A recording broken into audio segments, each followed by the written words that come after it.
चार सिर वाली काली बहू का गृह प्रवेश। जिंदगी एक सफर है सुहाना, यहाँ कल क्या हो किसने जाना। अरे घायल अवस्था में कौन लड़की है यहाँ? और ये क्या, इसके तो चार मुख हैं। ऐसा कैसे हो सकता है? बचाओ, कोई बचाओ मुझे प्यास लग रही है, पानी पिला दो। दिखने में तो डरावनी भी लग रही है, पर इतनी भी नहीं, और मदद मांग रही है। मुझे इसे पानी पिला ही देना चाहिए। सुनिए, अब मेरे पास थोड़ा सा पानी है, आप पी लीजिए। ऐसा कहकर बिरजू अपने सर से लकड़ियों को उतार कर रख देता है और पानी की बोतल से उसे पानी पिलाता है। आपका बहुत बहुत शुक्रिया जो आपने मुझे पानी पिलाया। अजय, पानी पिलाने के लिए शुक्रिया कैसा? ये आपके हाथ पैरों में इतनी चोट क्यों है? और आप ये घायल अवस्था में यहाँ क्यों हैं? और इसे बेहोश से काहे पड़ी हैं? अब मैं क्या बताऊं, मेरे घर वाले, मेरे आसपास के लोग मुझसे नफरत करते हैं क्योंकि मैं काली बदसूरत हूँ और ऊपर से मेरे चार सिर हैं, जिस वजह से लोग ना जाने मुझे क्या क्या डायन चुड़ैल कहते हैं। लेकिन सच में मैं ऐसी नहीं हूँ। मेरे इस रूप की वजह से मेरे अपने माता पिता ने मुझे घर से बाहर कर दिया। मैं तो भटकते हुए जंगल में आ गई और अपनी जान देने के लिए इस पेड़ के ऊपर चढ़ गई और कूद गई। मरी नहीं, पर घायल जरूर हो गई। अब मैं दोबारा मरने की कोशिश करूंगी। अरे, आप ऐसा काहे कह रही हैं खुद को? इतना भी दुर्भाग्यवान मत समझिए खुद को। अगर आपको किसी ने नहीं अपनाया तो कोनो बात नहीं है, मैं आपको अपनाऊंगा। क्या आप मुझसे शादी करेंगी? क्या सच में आप मुझसे शादी करना चाहते हैं? हाँ, बिल्कुल, हम आपसे शादी करना चाहता हूँ। ये सुनकर चंद्रिका काफी खुश हो जाती है। फिर बिरजू मंदिर में उससे शादी करने के बाद उसे घर ले आता है। आसपास के लोग उसे देखकर काफी सारी बातें बनाते हैं और ये देखकर सास अंजना और ससुर राजेश को पता चलता है तो वो कहते हैं, बिरजू, ये क्या है? ये चार सिर वाली काली लड़की मेरी बहू नहीं हो सकती। बिरजू, मुझे तुझसे ये उम्मीद नहीं थी बेटा। अरे तू किसी काली लड़की से शादी कर लेता तो कोनो दिक्कत नहीं थी, पर इस चार सिर वाली लड़की से इससे ब्याह कर लाया है। अरे आसपास के लोग जो है हमें देखकर क्या कहेंगे? हमके तो कोनो जादूगरनी लग रही है। जादूगरनी नहीं, चुड़ैल लग रही है, और आसपास के लोग देखकर भी यही बोलेंगे। नहीं, मैं इसे अपनी बहू के रूप में नहीं अपनाऊंगी। चला जा यहाँ से, जहाँ से लाया है वहीं छोड़ दे। माँ, आप जो चाहती हैं वो शायद नहीं हो पाएगा, और ये मेरे साथ इसी घर में रहेगी। बस जो कह दिए सो कह दिए। प्लीज माँ जी, पापा जी, मुझे एक मौका दीजिए। आप जैसे समझ रहे हैं वैसे नहीं है। मैं भी आपकी तरह नॉर्मल इंसान हूँ। हाँ, मुझे दिख रहा है तू कितनी नॉर्मल इंसान है। ठीक है, आप इसका गृह प्रवेश नहीं करेंगे ना, तो मैं खुद ही कर लेता हूँ। ऐसा कहकर बिरजू अपनी पत्नी का खुद आरती की थाली लाकर उसकी आरती उतारता है और गृह प्रवेश करवाता है। ये देखकर चंद्रिका की आंखों में आंसू आ जाते हैं। चंद्रिका, हम जानता हूँ कि तुम्हारी आंखों में आंसू काहे हैं। अब भले ही तुम्हारे साथ कौनो ना हो, पर हम जो है तुम्हारे साथ हमेशा खड़ा रहूंगा। आखिरकार तुम हमारी पत्नी हो। अच्छा चलो ठीक है, अंदर चलते हैं। जी बिरजू जी। वाह वाह वाह, देखो खुद ही सास बनकर अपनी पत्नी का गृह प्रवेश कर लिया है। हमारा तो कुछ किरदार रहा ही नहीं इसके जीवन में। खुद ही शादी कर ली और खुद ही गृह प्रवेश भी कर लिया। अजी आप मुझे तो कुछ मत बोलिए। ये कहकर दोनों अपने अपने कमरे में चले जाते हैं। वहीं बिरजू अपनी चार सिर वाली काली पत्नी को दिलासा देकर घर में ले आता है। अगले दिन चंद्रिका घर की सफाई और खाना तैयार कर देती है। माँ जी, पापा जी, मैंने अपने हाथों से खीर बनाई है, खाइए ना। हटा इसे मेरी आंखों के आगे से। तो जैसी मनहूस के हाथ से मुझे कुछ भी नहीं चाहिए। एक तो चार सिर वाली, ऊपर से काली भी है। ये नहीं कि गोरी होती। माँ जी, मेरा विश्वास कीजिए, मैं कोई चुड़ैल नहीं हूँ। मैं आपकी तरह नॉर्मल इंसान ही हूँ। बस इतना फर्क है कि मेरे चार सिर हैं। चुप करो बहू, कहीं तुम्हारे हाथ का बना खाना खाने से हमारे भी चार चार सिर हो गए तो फिर ये गांव वाले तो हमें बाहर ही कर देंगे। अरे बड़ी मुश्किल से तो हमें रहने दे रहे हैं यहाँ पे, और तुम्हारी वजह से नाता तोड़ रखा है हमसे। चंद्रिका, तुम परेशान मत हो, मुझे तो बहुत भूख लग रही है। जरा मुझे कुछ खाना दे दो तो। जी मैं अभी देती हूँ। अरे वो तुमने पूड़ी कचौड़ी और छोले भी बनाए हैं ना, जरा मुझे वो दे दो, बहुत खुशबू आ रही है। हाँ हाँ, बहुत खुशबू आ रही है। फिर बिरजू अपने माता पिता के सामने उन्हें चिढ़ा चिढ़ा कर चंद्रिका के हाथ के बने खाने का स्वाद लेता है, जिसे देखकर उनका जी ललचाता है। फिर वो चुपके से चंद्रिका के हाथों का बना खाना खा लेते हैं।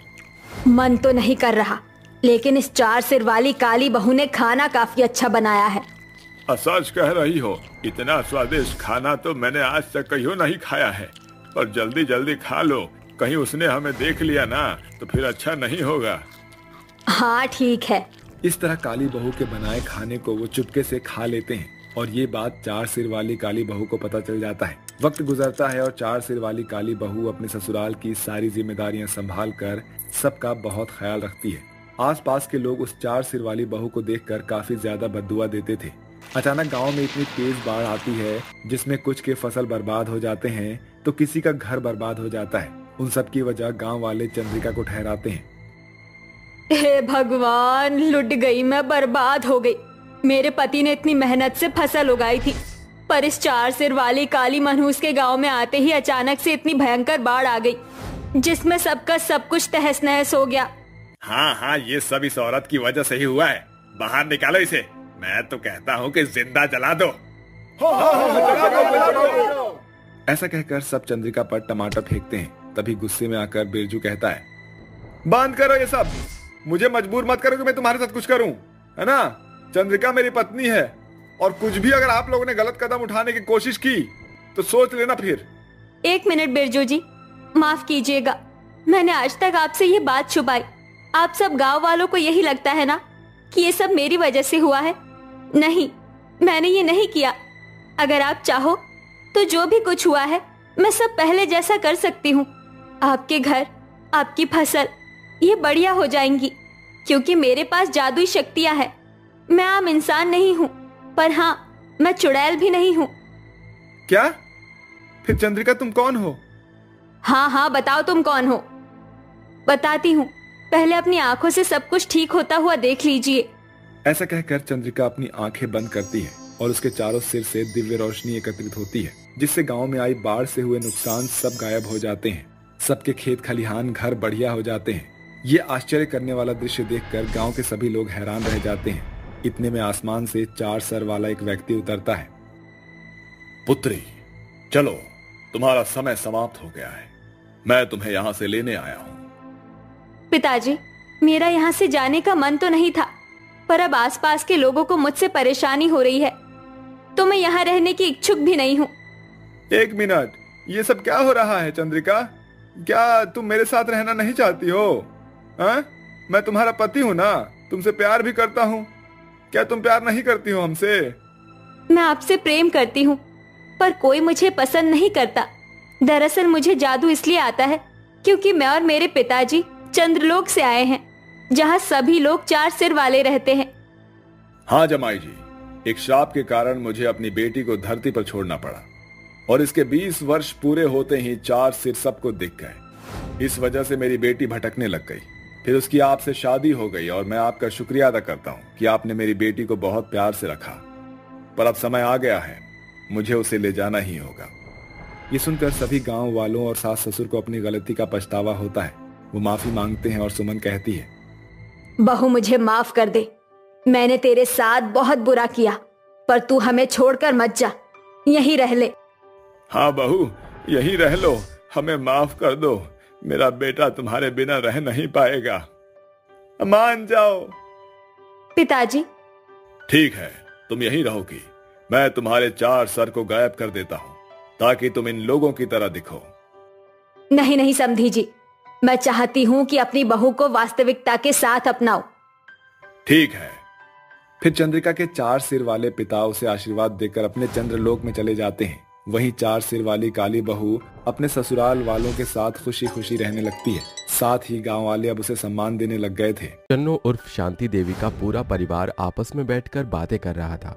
तभी शन्नो की मॉडर्न बेटी काव्या कहती है, मम्मी, यू नो व्हाट, वो हमारी सहेली चिक्की है ना, कल उसके भाई की शादी हुई। लेट मी गेस, फिर तो चिक्की की भाभी एकदम उर्फी जावेद जैसी होगी। ओह शट अप सुमित भैया, आई एम नॉट जोकिंग। पता है मम्मी, उसकी भाभी बहुत ही मॉडर्न है, हमें भी वैसी ही मॉडर्न भाभी चाहिए। इवन हम दोनों अपने भाइयों के लिए अपनी भाभियां खुद चूज करेंगे जो बिल्कुल हमारी तरह मॉडर्न हो। आफ्टर ऑल हम शहर में रहते हैं। बस करो, ज्यादा ख्याली पुलाव मत पकाओ। मैं अपने बेटों के लिए ऐसी बहुएं लाऊंगी जो संस्कारी हों और जो इस घर को संभाल सकें, क्योंकि तुम दोनों तो सारा दिन लीपा पोती में लगी रहती हो। वैसे तुम दोनों को याद तो है ना, इस हफ्ते हम सभी को गाँव जाना है।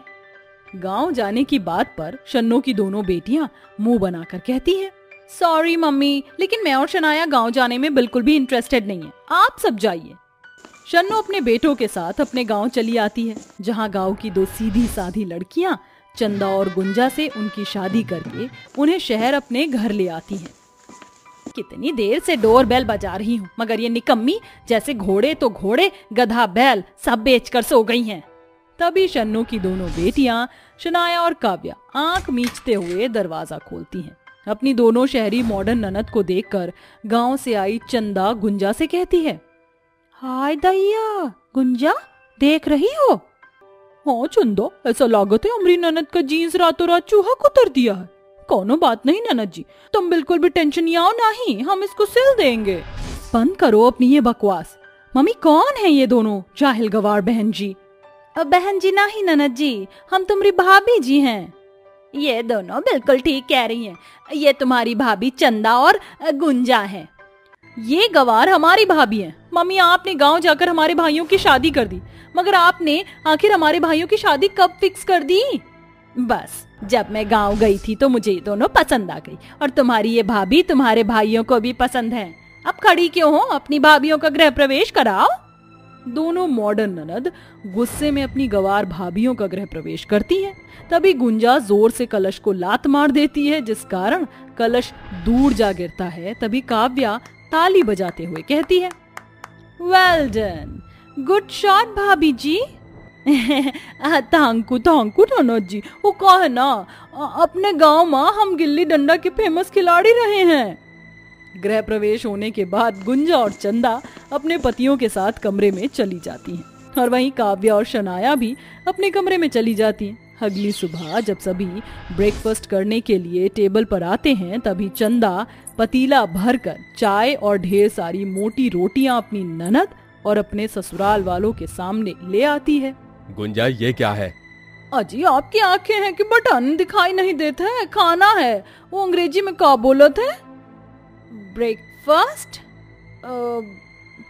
हाँ उहे हम दोनों आप सभी के खातिर ब्रेकफास्ट बना कर लाए हैं। सुमित भैया, मनवीर भैया, क्या हुआ? अरे हमारी भाभियों ने इतने प्यार से स्पेशली आप दोनों के लिए ग्लास भरकर चाय दिया है और ये मोटी रोटियां बनाई हैं। खाइए और सेहत बनाइए। देख रही हो ना मम्मी, अगर हमारी गवार भाभियों का ब्रेकफास्ट इतना भारी है तो लंच और डिनर जाने कैसा होगा? कहीं ऐसा ना हो कि लंच और डिनर में हमारी ये गवार भाभी हमें खली और भूसा ही खिला दें।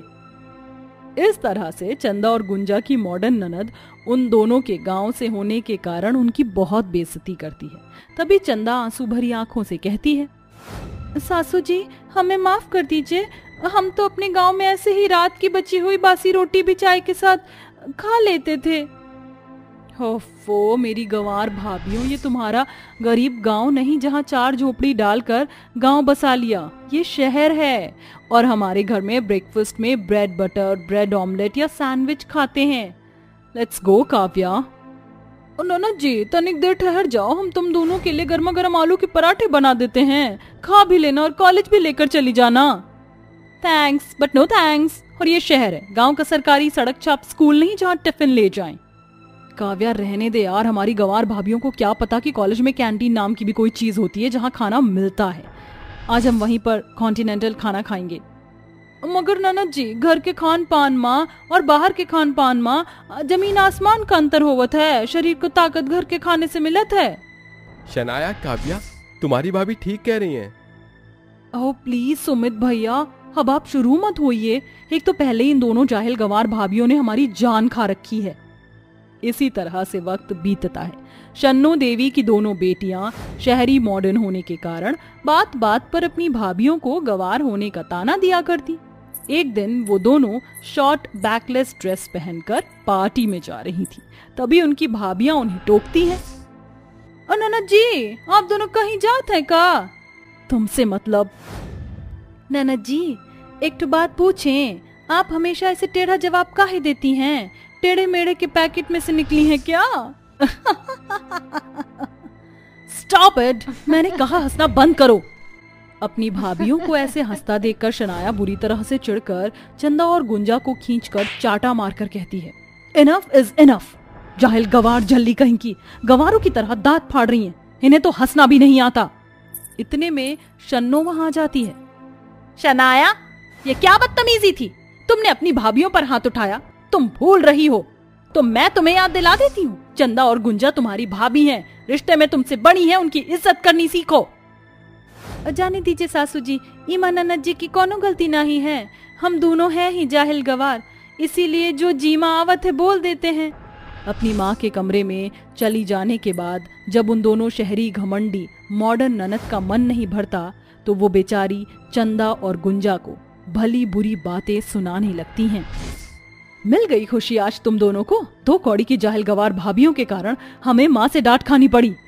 ऐसे ही वक्त गुजरता है, जिसके बाद गुंजा और चंदा चुप चुप सी रहने लगती हैं। वहीं एक दिन बहुत जोरों से बारिश हो रही होती है, जिस कारण शनाया और काव्या बारिश में भीग कर घर आती हैं। अरे ननद जी आप दोनों इस तरह से भीग कैसे गईं? हमारे सामने से हटो, हमें तुम्हारी हमदर्दी की कोई जरूरत नहीं है, वी आर फाइन। ऐसा कहकर दोनों मॉडर्न ननद अपनी गवार भाभियों को धक्का मारकर कमरे में चली जाती हैं। मगर रात होने तक उन दोनों को तेज बुखार हो जाता है, जिस कारण वह डिनर करने भी कमरे से बाहर नहीं आती। ये देखकर चंदा और गुंजा उनका खाना कमरे में लेकर आती हैं। ननद जी हम आप दोनों के लिए खाना लाए हैं, खा लेना। चंदा लागत है कि तबीयत ठीक नहीं है, देख कैसी ढीली ढीली लागत है, हाय दैया इन दोनों को तो बुखार है। फिर दोनों भाभियां अपनी दोनों ननद को रात भर ठंडे पानी की पट्टियां करती हैं, जिससे बुखार उतरने के बाद उन दोनों नंद को नींद आ जाती है। और सुबह जब दोनों की नींद खुलती है तो गुंजा कहती है, और ननद जी उठ गई आप दोनों, अब कैसे लागत है? अपनी भाभियों के मन में अपने लिए फिक्र भरा देखकर शनाया और काव्या की आंखों से आंसू बहने लगते हैं।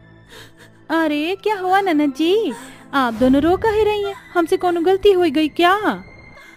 नहीं भाभी, गलती आप दोनों से नहीं बल्कि आपकी ननद से हुई है। हमने आपकी कितनी बेइज्जती की, हर बार आपको गंवार कहकर आपको कितना नीचे दिखाया, मगर फिर भी आप दोनों के मन से हमारे लिए प्यार कभी कम नहीं हुआ। आप दोनों बहुत अच्छी हैं भाभी। हाँ भाभी, you both really very nice guy. अरे ननद जी हम दोनों इंसान हैं, हम का इंसान रहने तो गाय भैंस ना ही बनाओ। चंदा की ये बात सुनकर काव्या हंसते हुए अपनी भाभी को समझाती है। भाभी नाइस गाय का मतलब होता है एक बहुत अच्छा इंसान। ठीक बा, अब ननद जी आप दोनों ठहरी शहरी मेम और हम भैया गांव की देसी हैं, ऐसे में तुम अंग्रेजी में खिटपिट करोगी तो हमको कच्चू कैसे समझ आएगा। आप टेंशन मत लो भाभी, आपकी दोनों ननद अब आपको बहुत ही जल्दी फर्राटेदार इंग्लिश बोलना सिखा देंगी। इस तरह से गांव से आई चंदा और गुंजा अपने चुलबुले और खुश मिजाज अंदाज से अपने शहरी मॉडर्न ननद को अपना बना लेती हैं, जिसके बाद शनाया और काव्या अपनी भाभियों को ड्रेसिंग सेंस से लेकर उन्हें इंग्लिश में बात करना और इंग्लिश बोलना भी सिखा देती हैं। और ननद भाभी के बीच के इस बदलाव को देखकर सभी बहुत खुश होते हैं।